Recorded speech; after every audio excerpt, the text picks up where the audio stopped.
Hello everyone, Swastika Cooking অন্য এটা ৰেচিপিলে আপোনালোকক আদৰণি জনাইছো। আজি মই লৈ আহিছো হল মাছৰ এটা ৰেচিপি। আহকচোন ৰেচিপিটো আৰম্ভ কৰো। ইয়াত মই হল মাছ লৈছো আৰু মাছখিনি মই ভালদৰে ধুই লৈছিলো। এতিয়া মই মাছখিনি নিমখ আৰু হালধি সানি লম।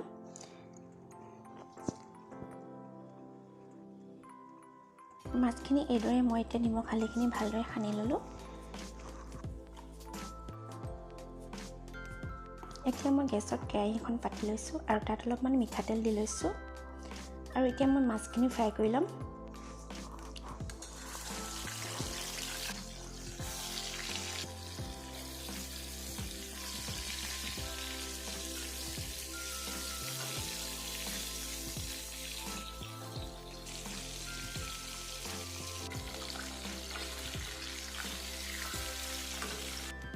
এয়া মোৰ মাছখিনি ফ্ৰাই কৰা হৈ গ'ল। এতিয়া মই কেৰাহীখনৰ পৰা মাছখিনি নমাই ল'ম।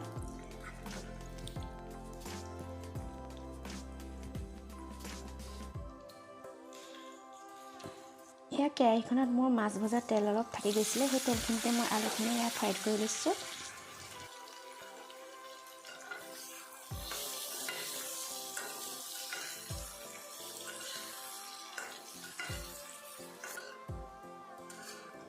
এয়া মই আলুখিনি ফ্ৰাই কৰিলোঁ। গোটেই আলুখিনি মোৰ ফ্ৰাই কৰা হৈ গ'ল।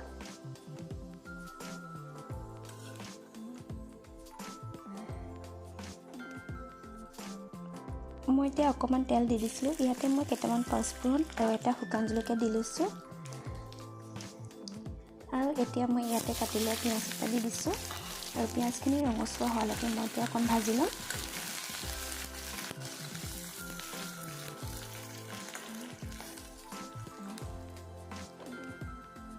এতিয়া মই ইয়াতে ডাঙৰ সাইজৰ বিলাহী এটা দি লৈছোঁ আৰু বিলাহীটো গলি যোৱালৈকে ভাজি ল'ম। গেছৰ ফ্লেমটো মিডিয়াম কৰি ল'ব।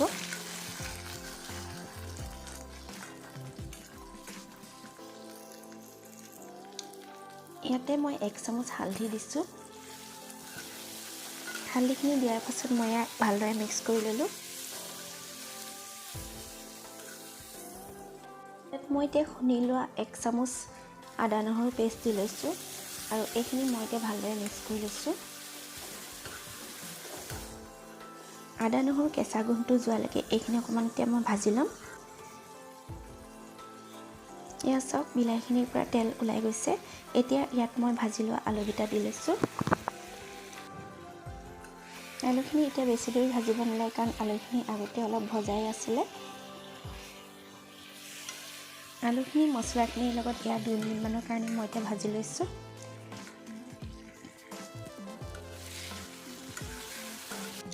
আৰু ইয়াৰ সোৱাদ অনুসৰি 1 চামুচ নিমখ দি লৈছোঁ আৰু এইখিনি এতিয়া মই ভালদৰে মিক্স কৰি দিম।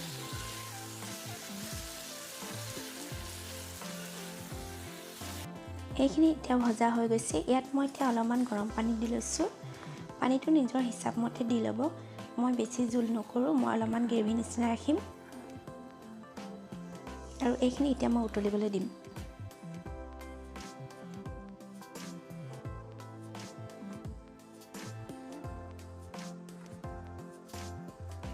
ফ্ৰাই কৰি লোৱা মাছ কিপিচ এতিয়া ইয়াতে দি ল'ম আৰু এইখিনি কমেও 10 মিনিটমানৰ কাৰণে এতিয়া উতলিবলৈ দিম। এনেদৰে মাছখিনি প্ৰায় 10-15 মিনিটমানৰ কাৰণে থাকিবলৈ দিব লাগে আৰু এতিয়া মই এইখিনি অকণমান লৰাই দিছোঁ।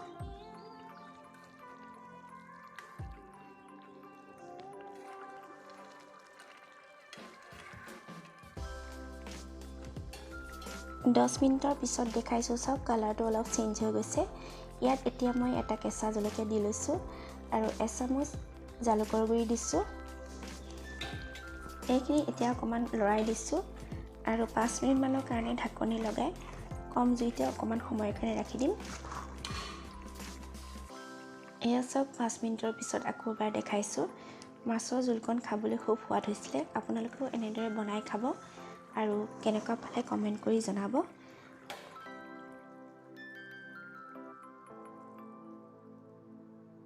মাছৰ এই ৰেচিপিটো চাই যদি ভাল লাগিলে প্লিজ ভিডিঅ'টো লাইক কৰি দিব আৰু মোৰ এই চেনেলটো ছাবস্ক্ৰাইব কৰি দিব। আকৌ এটা নতুন ৰেচিপিৰ সৈতে পুনৰ লগ পাম। আজিলৈ আহোঁ, বাই বাই।